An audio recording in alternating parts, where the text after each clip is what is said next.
আল্লাহ রাব্বুল আলামিন বলেছেন, قُلْ لَوْ كَانَ الْبَحْرُ مِدَادًا لِكَلِمَاتِ رَبِّي لَنَفِدَ الْبَحْرُ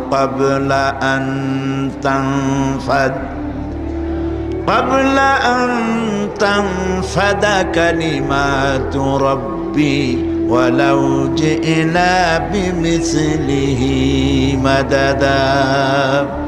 আমার আল্লাহ পাক বলেন, ও আমার নবী আপনি বলুন, तमाम পৃথিবীর সমস্ত সমুদ্র আর মহাসমুদ্রের পানি যদি কালি হয়ে যায়, আর তাই দিয়ে যদি আমার রবের কালামের ব্যাখ্যা লেখা যদি শুরু হয়ে যায়, লিখতে লিখতে तमाम পৃথিবীর সমস্ত পানি শেষ হয়ে যাবে, আমার আল্লাহ রব্বুল আলামিনের কালেমার ব্যাখ্যা লেখা শেষ হবে না। এ হচ্ছে সে আজিম কিতাব।